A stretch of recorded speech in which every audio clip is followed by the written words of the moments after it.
The glory days of ancient Egypt lasted for over 3,000 years. During that time, a love of gold consumed its pharaohs, while its military might dominated neighboring kingdoms. But a proud people from the south rose up to defeat their overlords and became the Black Pharaohs of Egypt. Little is known about their 75-year reign, but now fresh clues are being explored about the Nubians who used gold, gods, and grit to conquer all of Egypt.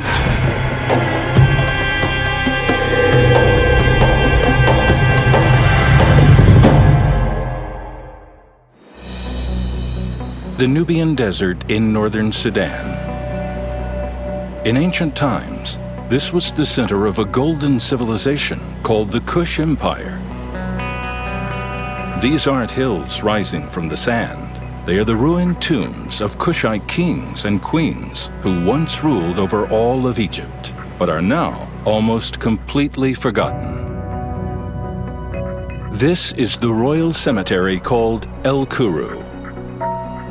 It's one of a handful of places where scholars can dig for clues about the mysterious culture and the elusive history of the Kush people. That's what attracted archaeologist Jeff Emberling. At a pyramid called Ku-1, Jeff's team is moving 100 tons of earth, hoping to expose a royal tomb beneath. At one time, hundreds of workers toiled to construct this monument, stone by stone, in honor of a single powerful man. Today, no one even knows who he was. We want, first of all, to find out the name of the king. And second of all, we would hope that there would be additional information in material left in the pyramid about where they fit in history over 2,000 years ago. Jeff doesn't have a lot to go on. Over hundreds of years, the Ku-1 pyramid has been worn down by wind-blown sand and picked apart by looters in search of Nubian gold. What looks today like a pile of bricks once stood nearly 4 times as high.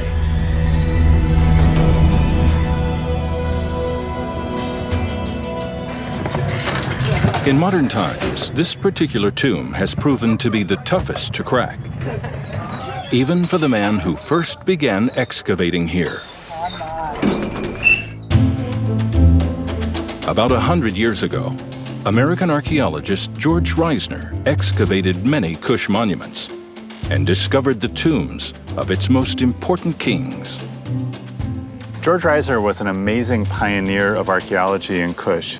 He started in 1908, he worked into the 1930s, very difficult conditions, and yet he managed to establish a basic chronology, not only of the broad archaeological periods, but of all the kings of Kush. He put them all into order, and it's an order that we still basically use today. At El Kuru, Reisner got to the bottom of every pyramid except Ku-1. The ceiling of the pyramid had collapsed, locking its secrets inside. Having just lost 5 men in a cave-in nearby, Reisner decided not to tempt fate any further and returned home. Sometimes, Jeff Emberling has thought of doing the same. When you read Reisner's notes from his excavations at El Kuru, at the end of the season, he took about 2 weeks off, and he has a little note that the doctor told him he had to stop worrying so much. And I can kind of appreciate this now, even just excavating one of the pyramids, because there's inherent risk. There's no such thing as no risk. Of course, without risk, there's no reward. And as Reisner discovered at other royal burial sites, payoff can be staggering.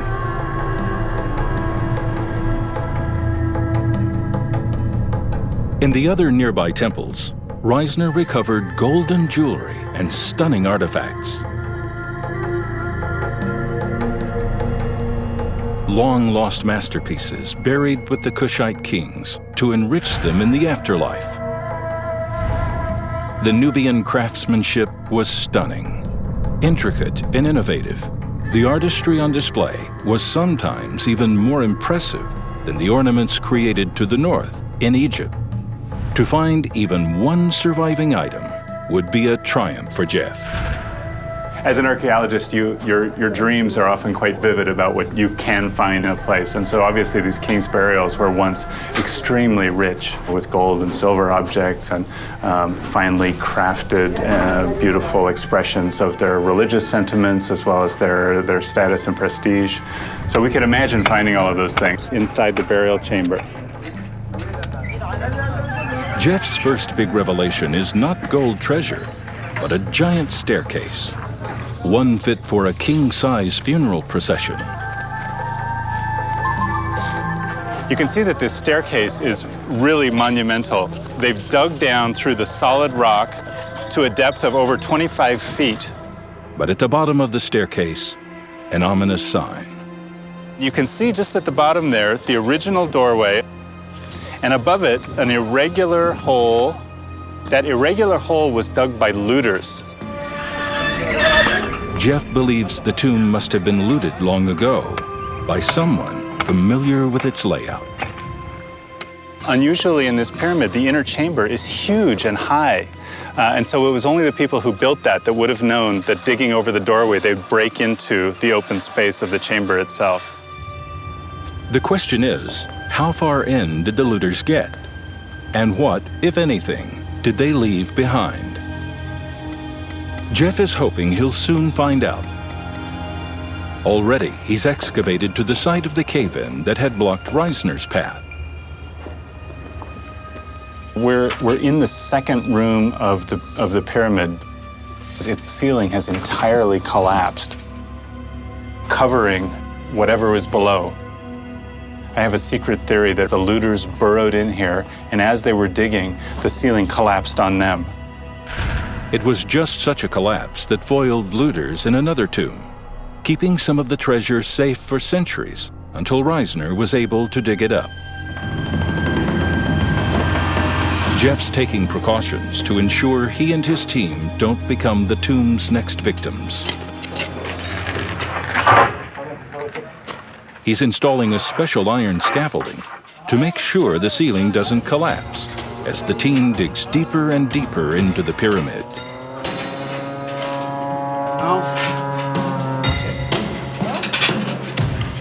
If the structure holds, they just might succeed where Reisner did not, and help to right a great wrong the famous but flawed archaeologist committed against the African people.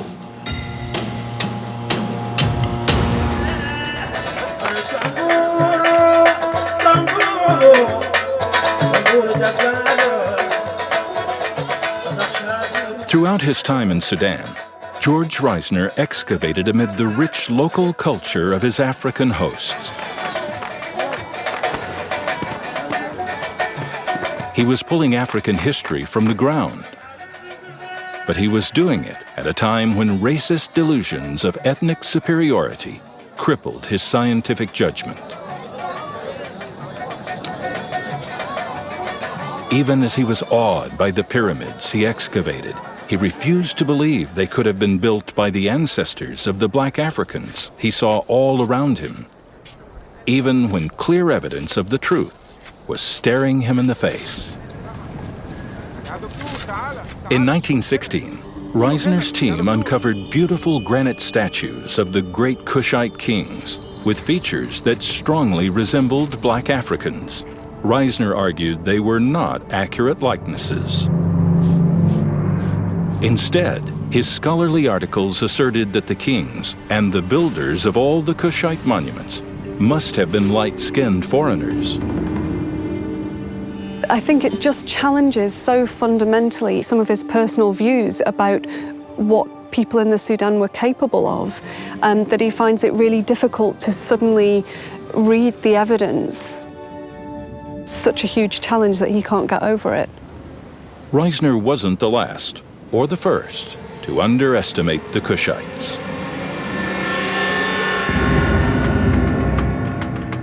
Until recently, most archaeologists portrayed Kush as little more than a subject state within Egypt's empire. A source for gold in peacetime, and workers captured and enslaved during war. But by excavating neglected sites in these dangerous conditions, a new generation of scholars has uncovered a more accurate and more fascinating reality.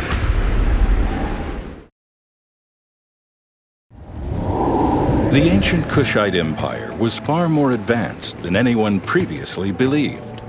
One of the key Nubian sites lies about 270 kilometers downstream from the burial site of El Kuru, in the town of Kerma, Sudan. Looming over the landscape is an enormous and complex structure called a Defufa. It's a Kushite temple built around the same time Egyptians were creating their first pyramids, and the Britons Stonehenge. According to archaeologist Salah Eldin Mohammed Ahmed, that makes it one of Africa's oldest surviving buildings. The Defufa stands in the middle of the ancient town of Kerma, which is one of the most ancient towns in Africa. This town dates to around 2,500 before Christ, more than 4,000 years ago.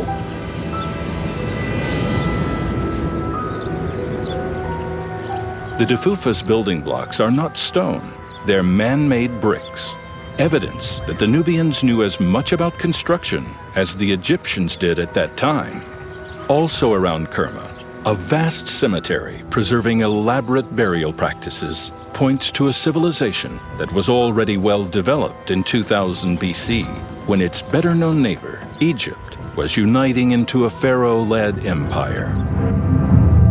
At first, the two up-and-coming nations were peers and forged a mutually beneficial relationship.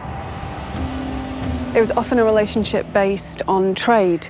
Evidence from Egyptian tombs shows depictions of people from the Sudan bringing tribute, as it's always characterized, into Egypt. So items like leopard skins, monkeys, precious stones.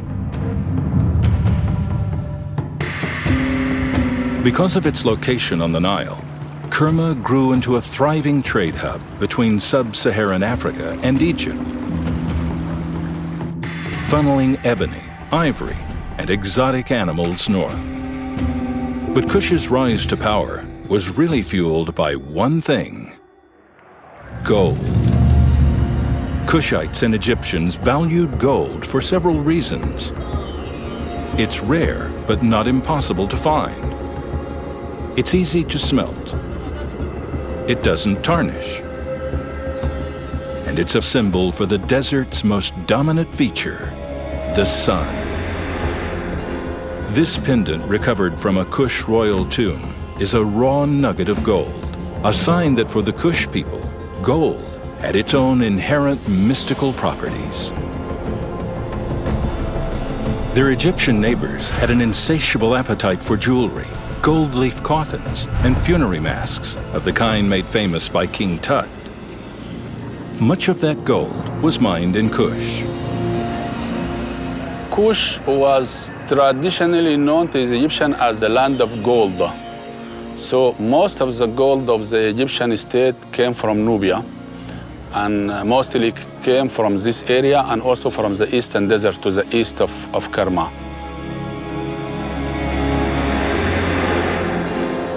The Egyptians also valued the Kushite skill as archers, calling them the bow people and employing them as mercenary soldiers. And Egyptian instructions on fighting record the Kushites' prowess as wrestlers, a tradition that still thrives in Sudan today.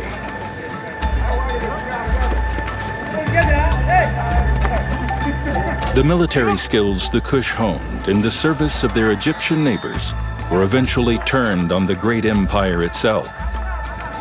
The Kushites started small, with incursions across the border to expand their territory. This angered the Egyptians. In about 1500 BC, Egyptian pharaoh Thutmose I invaded Kush to eliminate the growing threat and get direct access to the gold he coveted. His army marched south until they reached a sandstone butte called Jebel Barkal, or Pure Mountain.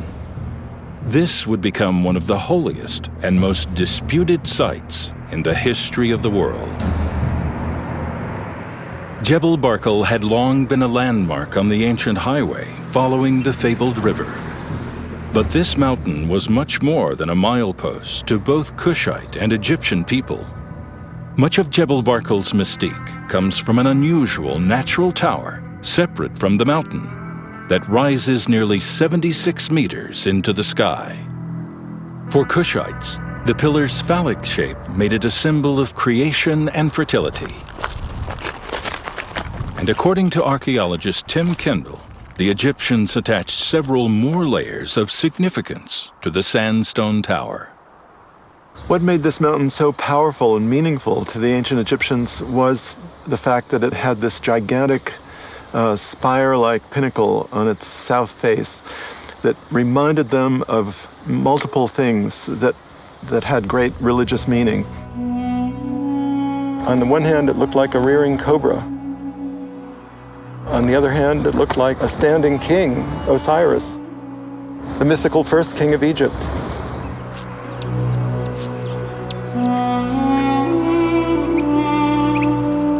The cobra is the key. In Egyptian mythology, cobras have a powerful connection to kingship. Goddesses take the shape of a cobra to protect the king. That's why they appear on the crowns of pharaohs, including King Tut's. Tim believes it was probably a high priest accompanying the invasion who first saw the connection.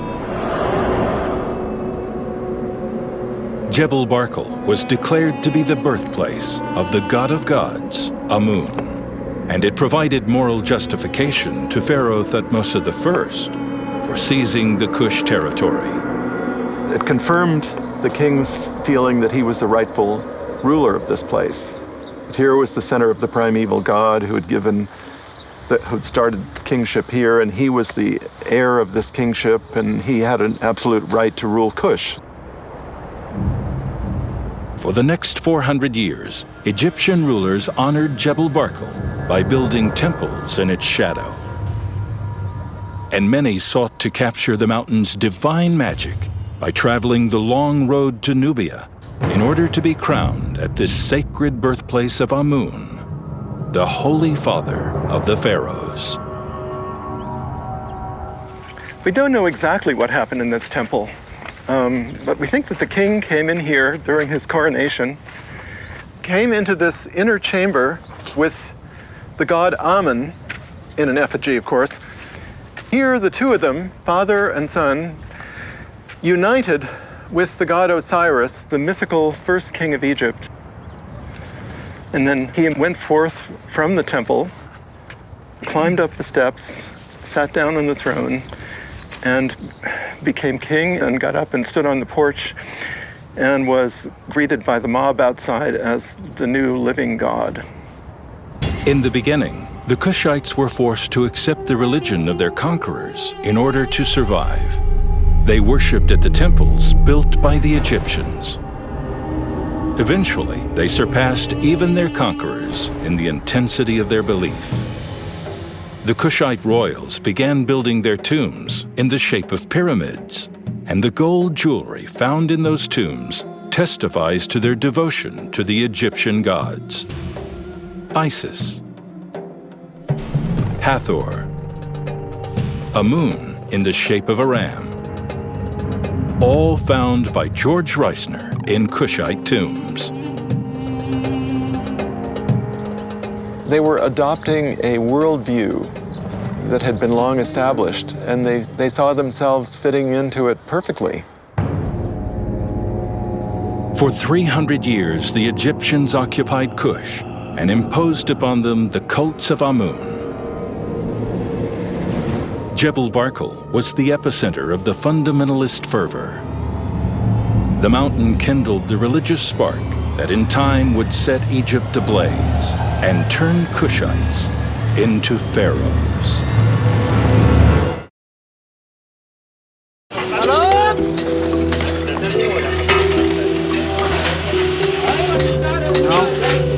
At El Kuru's Kuwan tomb, Jeff Imberling and his team have pushed beyond the rockfall that stopped George Reisner 100 years ago.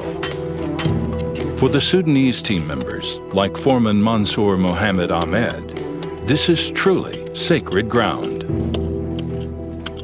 متحسس شديد إنه جدا في علاقة وده تاريخي وجدودي وثقافتي منهم وحضارتي منهم وكل شيء منهم يعني بحس أنا منهم كلهم. والله أنا بحس بنفسي نحن تأخرنا شديد في التدوير عنهم يعني المفروض يكون من بدري نحن ندور عنهم ونعرف عنهم كل شيء. They're at the very end of their dig season, and Jeff's funds are running low. When suddenly, they're confronted with a find that will change everything. We were wondering all along whether there was going to be 2 burial chambers or possibly a third, and we discovered a doorway to the inner third burial chamber. You can just see the outline of this perfectly preserved doorway that goes into what will have been the final burial chamber of this pyramid. A final chamber that could contain a treasure trove of burial objects or the bones of a king. But getting to it will take time. Time Jeff and his team may not have. The tomb's location reveals an important clue about the unknown king who built it. He wasn't humble about his place in history. He built his memorial right next to the tomb of one of the greatest Kushite kings. On this platform once lay the body of Pianki, the black African king who conquered Egypt.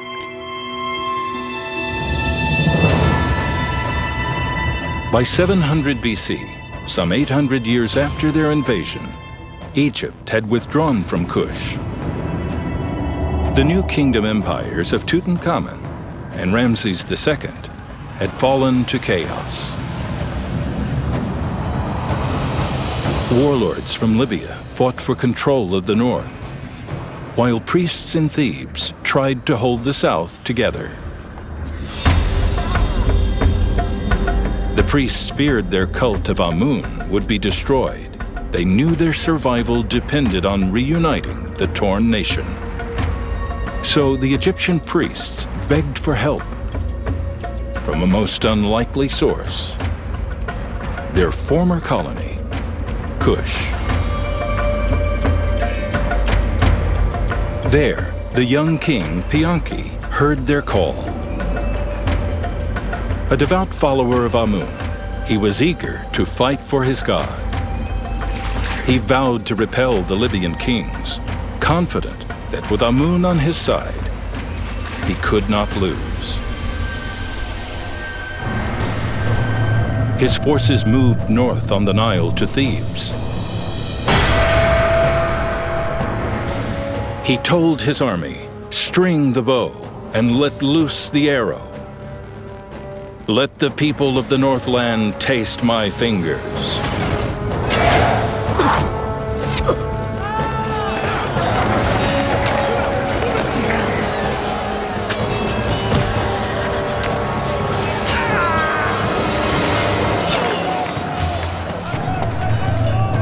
It wasn't long before Pianki's enemies begged for peace. "Be merciful," cried one Libyan king. "I cannot see your face for shame. I cannot stand before your flame. I tremble at your strength."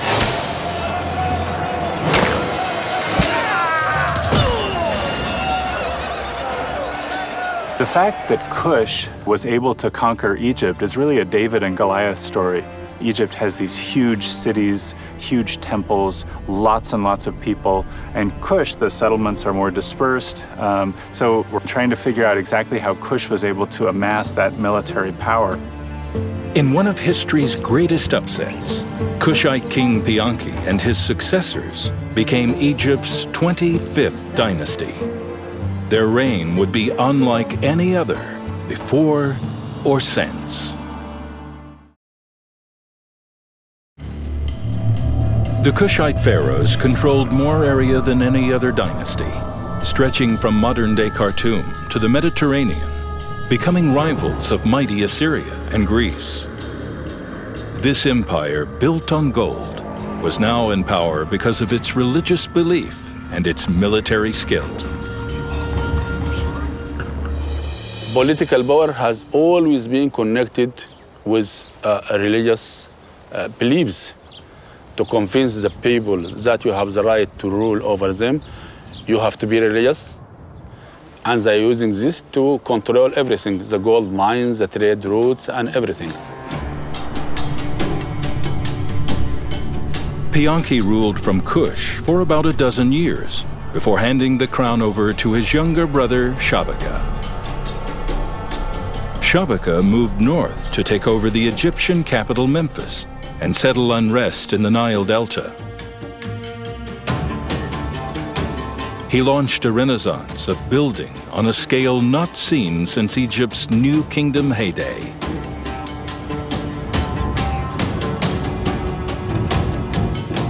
Shabaka and his brother before him earned reputations as strong, merciful leaders.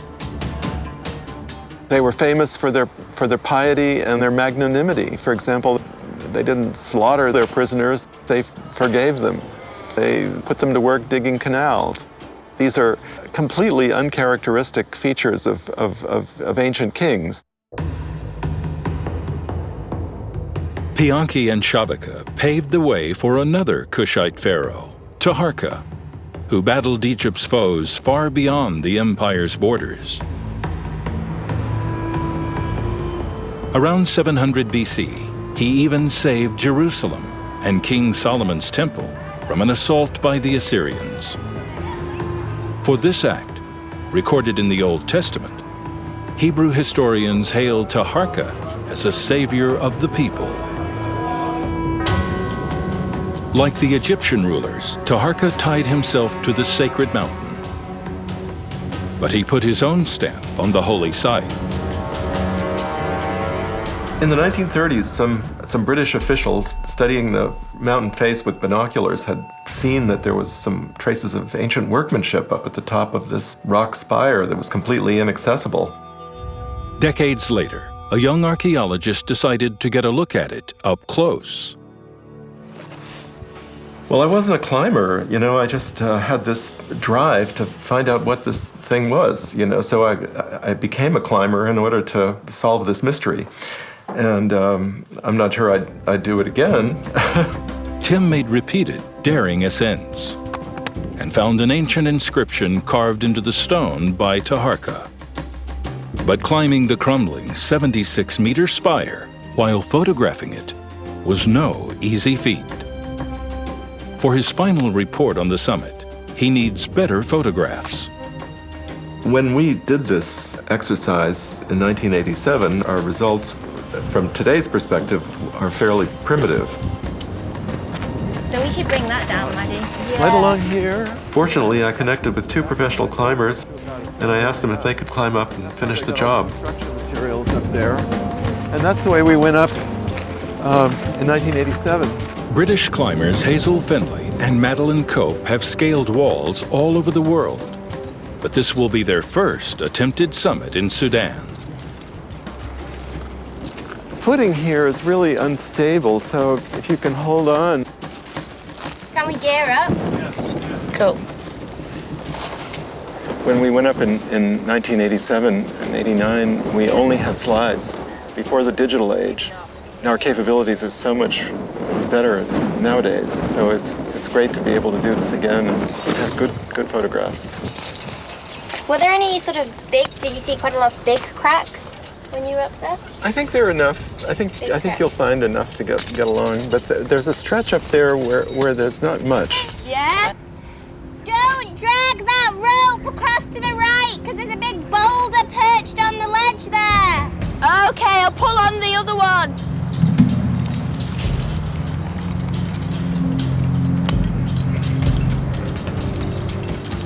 Hazel picks the route, while Maddie secures the ropes from below.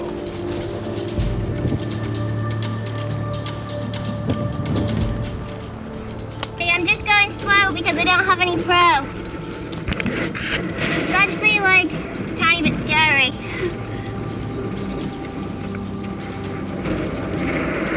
There's 60 meters of fragile rock between Hazel and the inscription.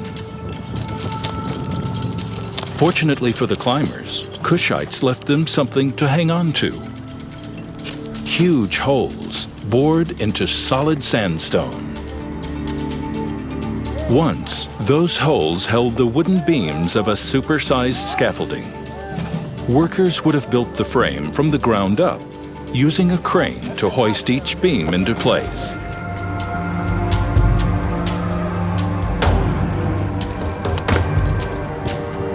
Hazel becomes one of the few in modern times to reach the summit of the sacred pillar. Okay, Maddie, I'm safe. Climb when you're ready. Now it's Maddie's turn to start up, while Hazel belays from above.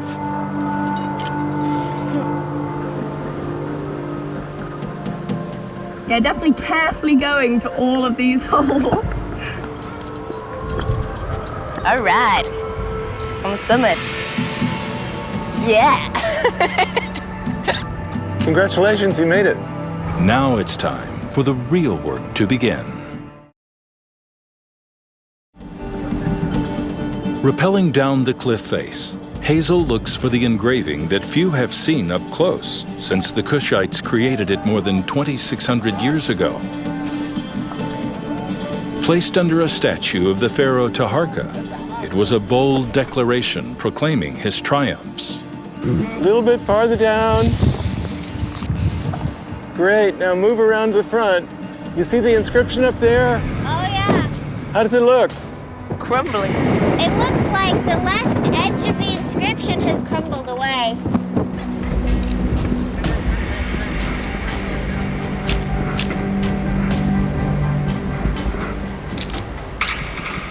Can you see the little nail holes? Yeah, I can see some nail holes. Yeah, I see them. Tim Kendall believes that nailed on top of the engraving were thin sheets of gold, making a bold, shining beacon to draw the eye of all who passed by.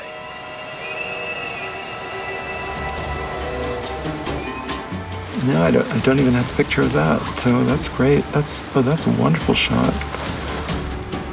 That's new. I've never seen that before. And then We we weren't sure sure about whether these this was holes. natural or not.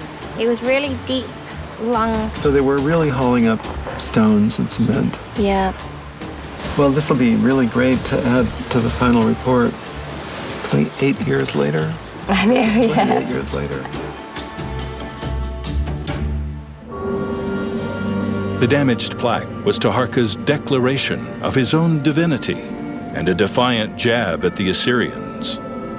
He calls them Bedouin. I, Taharka, the good God, the king of Upper and Lower Egypt, who lives forever. I have destroyed the Bedouin of Asia, and I have cut down the desert dwellers of Libya.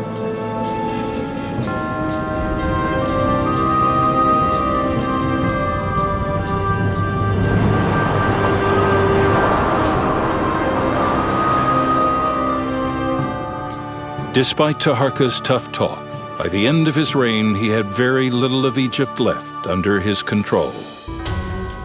The Assyrians dogged Taharka with invasions and ultimately rolled his borders all the way back to Thebes.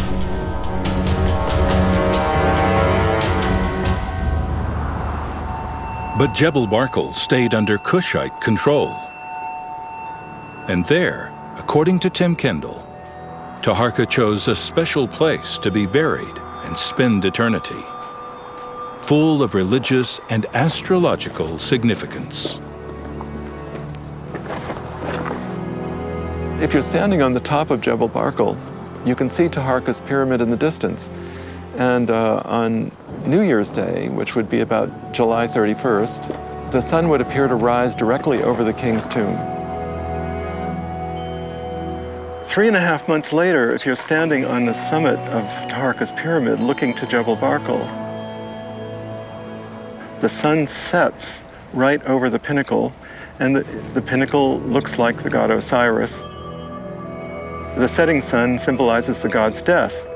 It's exactly the time when the Nile falls, when fertility ends and the god is thought to die. So he's born on New Year's Day, he dies 3.5 months later when the Nile falls. He's resurrected every year and he's reborn millions of times, year by year. Tim says Taharqa built his pyramid at Jebel Barkal to form a bond with the birthplace of Amun that would last for all eternity. The Kushite dynasty would not last forever. In 593 BC, Egyptian pharaoh Psamtik II led an army into Kush. Psamtik attacked the Nubians with a special ferocity. Years before, a Kushite pharaoh had executed his great-grandfather. Psamtik launched a campaign to erase the 25th dynasty from history by destroying every statue his army could find and chiseling the names of Kush pharaohs off every monument. In the ultimate insult to Kush, soldiers even chopped the sacred Egyptian cobra from Kushite crowns.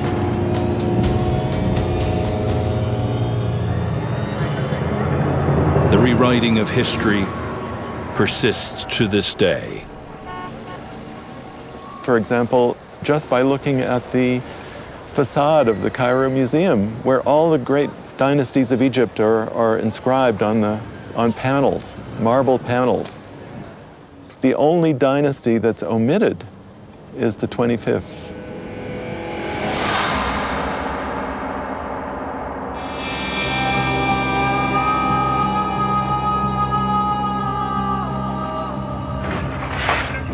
Back at El Kuru, the discovery of the third room, the burial chamber, has gotten everyone excited. But Jeff's license to excavate has expired. In 2 days, he'll be heading home. The king's bones and golden treasures could be lying mere meters away. But the team will have to wait until next year to dig them up. So this is a very exciting moment, but it's also a disappointing moment. And unfortunately, with the time and the resources that we have available to us, we simply can't excavate this safely and responsibly this year. So it's very disappointing to get this far, to have moved 100 tons of sand and dirt.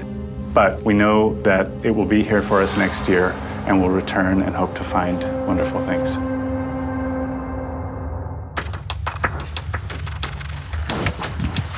But Jeff's not going home entirely empty-handed. He's been invited to help out at a nearby dig site and to bring along some high-tech friends.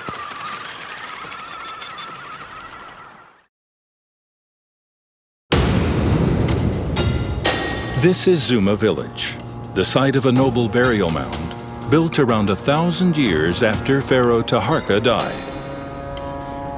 It was the twilight of the empire. A rival African nation was about to wipe out the Kushites for good, and Christianity would soon transform the region.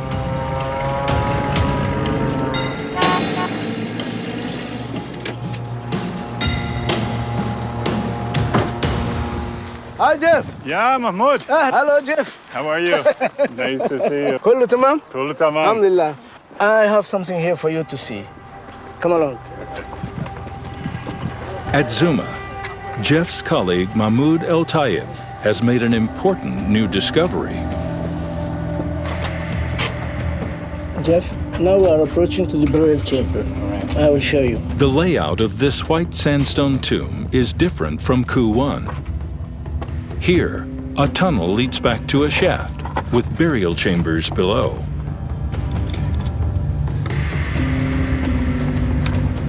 Jeff puts one of his robots to work.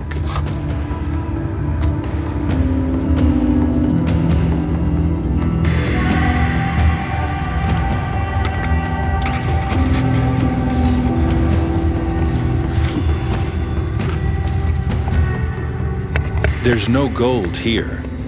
Broken burial objects indicate this tomb, like all Kushite tombs, has been hit by looters. But for the archaeologists, it's still a treasure trove of clues about this mysterious culture.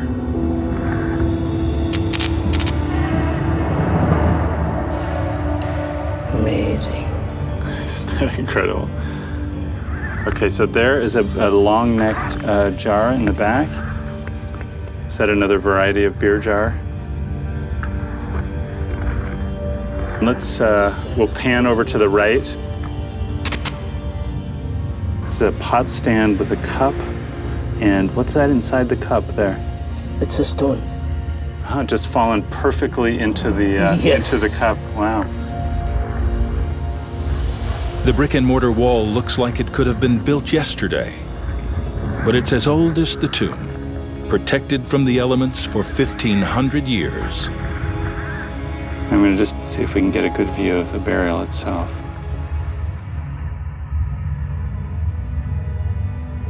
At last, Jeff lays eyes on the bones of a king, or at least a nobleman, laid to rest in this tomb. This is just the beginning. It will take years of analysis to discover his place in Sudan's history.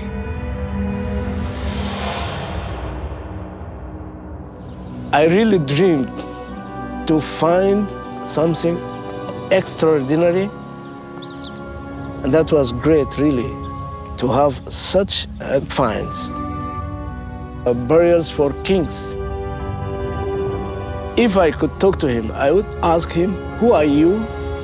And what is the importance of this place in which you are buried now? It's a find of a quality that we dream of. So, I was really glad that Mahmoud was sharing it with us. And of course, I wanted it myself. So it provided a great model for what we could hope to find here at El Khuru.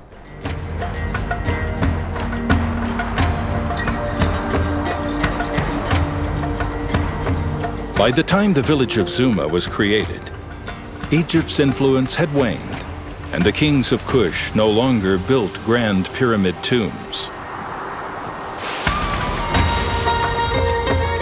Their zenith as pharaohs had lasted less than a century. But in that short time, this small kingdom had toppled a giant and seized its place among the great empires of the ancient world.